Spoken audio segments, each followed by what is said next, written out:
जय श्री कृष्ण भक्तों, श्रीमद् भागवत महापुराण की भाव यात्रा 10वें स्कंद के 9वें अध्याय तक आ पहुंची है। जैसा कि आप सब जानते हैं, 10वां स्कंद भगवान के अवतरण से लेकर के तमाम लीलाओं से युक्त है।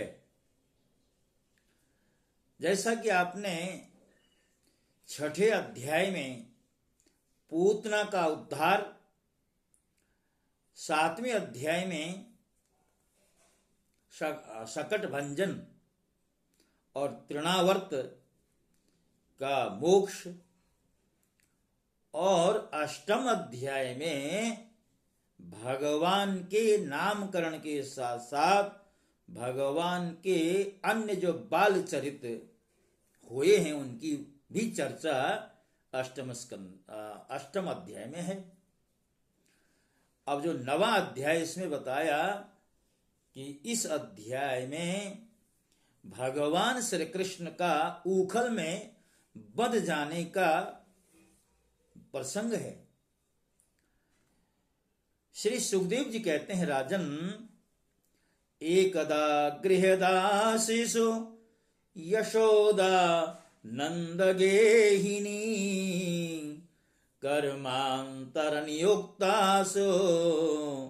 निर्ममंथ स्वयं दधि।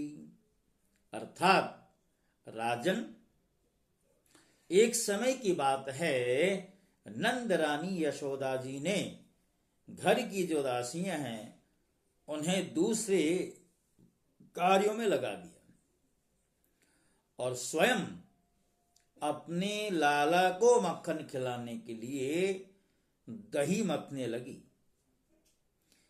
और दही मंथन के प्रसंग में भगवान के जिन जिन बाल लीलाओं का वर्णन किया गया है उन लीलाओं का गायन करती, गुनगुनाती हैं। वे अपने स्थूल कटिभाग में सूत से बांधकर रेशमी लंगा पहनी हुई थी। उनके स्तनों में से पुत्र स्नेह की अधिकता से दूध बह रहा था और वे कांप भी रहे थे। नीति खींचते रहने से बाहें कुछ थक सी गई थी। हाथों के कंगन और कानों के कर्णफूल हिल रहे थे और मुख पर पसीने की बूंदें झलक रही थी। चोटी में गूंथे हुए मालती के सुंदर पुष्प गिरते जा रहे थे। जैसे दधि मंथन की क्रिया चलती है तो शरीर में हलचल तो स्वाभाविक है। सुंदर भौएं वाली यशोदा इस प्रकार दही मथ रही थी। उसी समय भगवान श्री कृष्ण स्तन पीने के लिए दही मथती हुई माता के पास पहुंचे और उन्होंने अपनी माता के हृदय में प्रेम और आनंद को और भी बढ़ाते हुए दही की मथानी पकड़ ली तथा उन्हें रोकने से उन्हें मंथन से रोक दिया। जैसा कि हम व्यवहारिक जगत में भी देखते हैं, जब बालक को भूख लगती है तो उस समय वह अपनी मां के पास आता है। मां किसी कार्य में भले ही व्यस्त हो, किंतु बालक चाहता है कि वह कार्य छोड़ करके मुझे दूध पिलाए या भोजन आदि जो खाद्य वस्तु हैं उनकी भी भूख होगी। तो अपनी अभिष्ट की सिद्धि के बिना बालक अपनी माता को दूसरे कार्यों में नियुक्त नहीं दिख सकता, उसमें प्रवृत्त नहीं दिख सकता। श्री कृष्ण जो है माता यशोदा की गोद में चढ़ गए। वात्सल्य स्नेह की अधिकता से उनके स्तनों में दूध तो स्वयं ही झर रहा था। वे उन्हें पिलाने लगी और मंद मंद मुस्कान से युक्त उनका मुख देखने लगी। इतने में ही दूसरी ओर अंगीठी पर रखे हुए दूध में उफान आ गया और उसे देख करके यशोदा जी भगवान को अतृप्त ही छोड़कर जल्दी से दूध उतारने के लिए चली गई। अब इधर भगवान श्री कृष्ण को कुछ क्रोध आया, उनके लाल लाल होंठ फड़कने लगे। उन्हें दांतों से दबाकर श्री कृष्ण ने पास ही पड़े हुए लोढ़े से दही का जो मटका है उसे फोड़ डाला और बनावटी आंसू आंखों से में भर लिए और दूसरे घर में जाकर अकेले में बासी माखन खाने लगे। यशोदा जी औंटे हुए दूध को उतारकर फिर मथने के घर में चली आई। वहां देखती हैं तो दही का मटका टुकड़े टुकड़े हो रहा है। वे समझ गई यह सब मेरे लाला की ही करतूत है। साथ ही उन्हें वहां न देखकर माता हंसने लगी।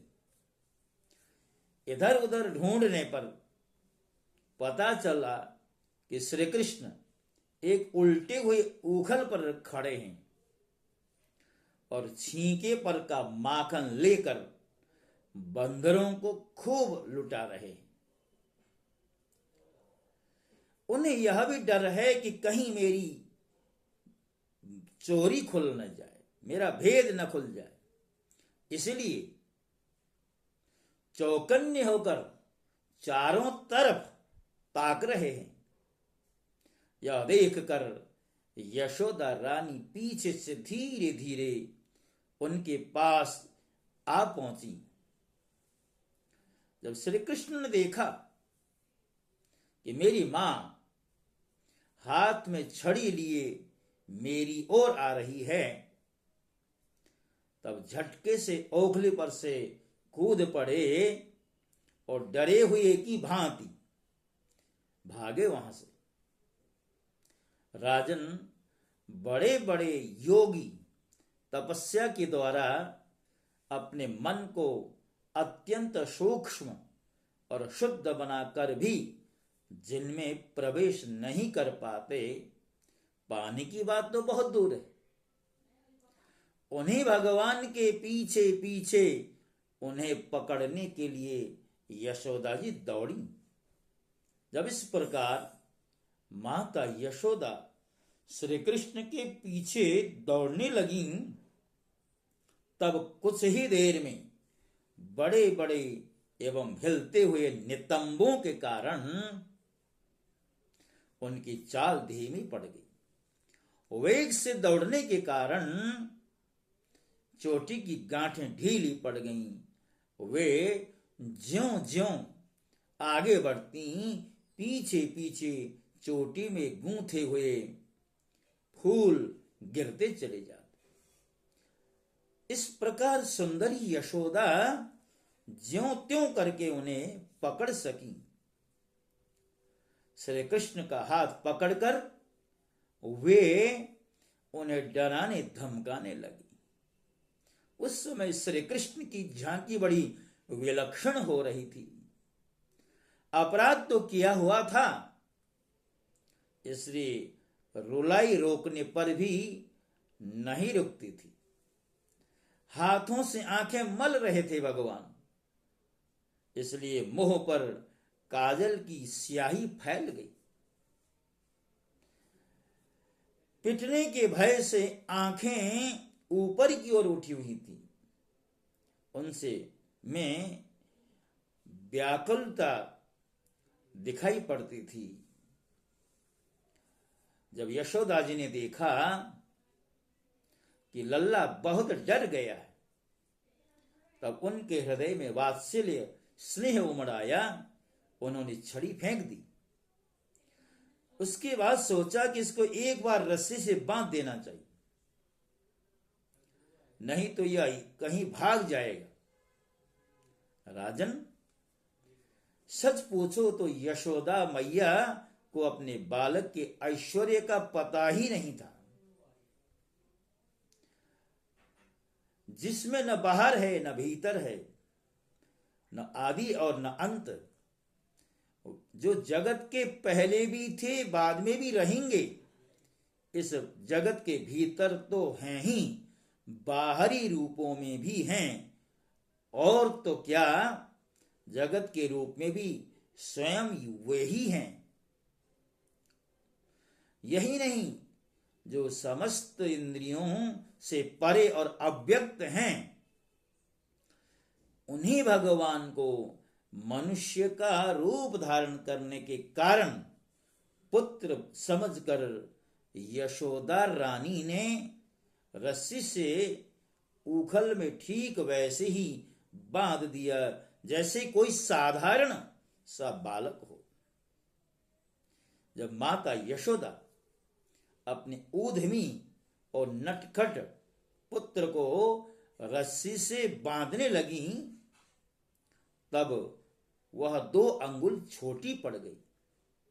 तब उन्होंने दूसरी रस्सी लाकर उसमें जोड़ी। जब वह भी छोटी पड़ गई, तब उसके साथ और जोड़ी। इस प्रकार वे ज्यों ज्यों रस्सी जोड़ती जाती, रस्सी त्यों त्यों छोटी पड़ जाती, और 2 ही अंगुल रस्सी छोटी क्यों पड़ती थी? तो इसको लेकर के हमारे संतों ने, मनुष्यों ने कई भाव अभिव्यक्त किए हैं। एक सामान्य स्वभाव यह है, ये 2 अंगुल क्या है? द्वैत भाव ही 2 अंगुल है, मैं, मेरा, तू और तेरा। जहां द्वैत रहता है वहां ईश्वर का साक्षात्कार या ईश्वर में एक रूपता या ईश्वर में लीनता का कोई अवसर रहता ही नहीं। भगवान को यदि पाना है तो अद्वैत भाव अपने मन में लाएं। हम संसार से भी जुड़े रहना चाहें और भगवान से भी बराबर जुड़े रहना चाहें, संभव नहीं है। भगवान को पाना हो तो मन में एक ही भाव हो कि वासुदेव सर्वम इति, अर्थात वासुदेव के अतिरिक्त संसार में कुछ भी नहीं है और संसार नाम की कोई वस्तु ही नहीं है। यदि कोई तत्व है तो वह है वासुदेव तत्व। घर की सारी रस्सियां भगवान को बांधने में लग गईं, किंतु यशोदा जी को सफलता नहीं मिली, और न केवल आश्चर्यचकित हुई हैं, अपितु आश्चर्य के साथ साथ उनके चेहरे में हंसी भी झलक रही है। भगवान ने देखा कि मेरी मां का शरीर पसीने से लथपथ हो गया है, चोटी में गूंथी हुई मालाएं गिर गई हैं और बहुत थक भी गई हैं। तब कृपा करके वे स्वयं अपनी मां के बंधन में आ गए। दृष्ट्वा परिश्रमं कृष्ण कृपया सेत् स्वबंधने। भगवान ने बंधन स्वयं से स्वीकार किया, अन्यथा माताजी तो उन्हें बांधते बांधते थक ही गई थी, घर की सारी रस्सियां कम पड़ गई थी। राजन, भगवान श्री कृष्ण परम स्वतंत्र हैं। ब्रह्मा इंद्र आदि के साथ यह संपूर्ण जगत उनके अधीन है, फिर भी इस प्रकार बंद कर उन्होंने संसार को यह बात दिखाई है, यह उदाहरण दिया है कि मैं अपने प्रेमी भक्तों के वश में हूं। यशोदा ने मुक्ति दाता मुकुंद से जो कुछ अनिर्वचनीय कृपा प्रसाद प्राप्त किया है, वह प्रसाद तो ब्रह्मा पुत्र होने पर भी, शंकर आत्मा होने पर भी और वक्षस्थल पर विराजमान लक्ष्मी अर्धांगिनी होने पर भी न पा सके, यह गोपिका नंदन भगवान अनन्य प्रेमी भक्तों के लिए जितने सुलभ हैं, उतने देहाभिमानी कर्मकांड एवं तपस्वियों को तथा अपने स्वरूप भूत ज्ञानियों के लिए भी नहीं। इसके पश्चात नंद रानी यशोदा जी घर के काम धंधों में उलझ गईं और ऊखल में बंधे हुए भगवान श्याम सुंदर ने उन दोनों अर्जुन वृक्षों को मुक्ति देने की सोची, जो पहले यक्षराज कुबेर के पुत्र थे। इनके नाम थे नलकूबर और मणिग्रीव। इनके पास धन, सौंदर्य और ऐश्वर्य की पूर्णता थी। इनका घमंड देखकर ही देवर्षि नारद जी ने इन्हें शाप दे दिया था और ये वृक्ष हो गए थे। भक्तों, ये जो अर्जुन के वृक्ष के रूप में आए हैं, ये भक्त कुबेर के पुत्र हैं, यानी भगवान का ही भक्त है कुबेर, और इनका अर्जुन नाम पड़ गया। ये देवर्षि की नारद के द्वारा दृष्टिपूत किए जा चुके हैं, इसलिए भगवान ने उनकी ओर देखा। यानी जिनके ऊपर भगवान के अनन्य भक्त नारद जी की कृपा दृष्टि हो चुकी थी, दृष्टिपात हो चुका था, नारद जी की बात को रखने के लिए, अर्थात अपने भक्त शिरोमणि की लाज को रखने के लिए, मानो आज भगवान निश्चय कर रहे हैं कि हमें इन दो कुबेर पुत्रों को, जो अर्जुन के वृक्ष के रूप में हमारे घर के बाहर अवस्थित हैं, स्थित हैं, इनका उद्धार करना चाहिए। अब देखिए, भगवान का यशोदा जी की रस्सी के द्वारा बांधा जाना भी इसी परोपकार की भावना से ओतप्रोत है। अर्थात जानबूझ करके भगवान बंधे हैं ताकि इन कुबेर पुत्रों का उद्धार करूं। और अगला जो अध्याय है, 10वां अध्याय, उसमें भगवान किस तरह यमलार्जुन का उद्धार करते हैं, ये चर्चा आपके समक्ष रखी जाएगी।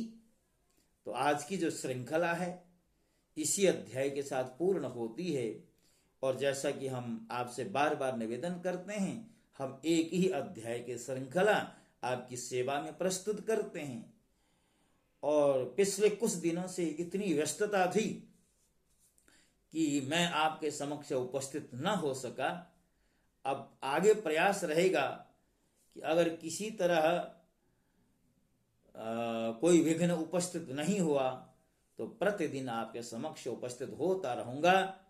और भगवत वाणी, भगवान का जो शब्द विग्रह श्रीमद् भागवत है, उसके जो शब्द कण हैं आपके कानों में, मैं उनका एक तरह से औषधि के रूप में उन शब्द कणों को डालता रहूंगा, जिससे मेरी वाणी पवित्र होगी और साथ ही साथ आपके कर्ण पवित्र होंगे और हम आप दोनों का जीवन धन्य होगा। इन्हीं शब्दों के साथ आपसे विदा होने का समय आ गया है। अगले अध्याय, अगली श्रृंखला में आपसे पुनः भेंट होगी। तब तक के लिए एक प्रार्थना जो हमेशा मैं करता हूं, मेरा चैनल अभी भी शैशव अवस्था में पड़ा है, ये अभी बड़ा नहीं हुआ। अब इसको बड़ा करने का जिम्मा आपके कंधों पर है। जय श्री कृष्ण। ओम नमो भगवते वासुदेवाय।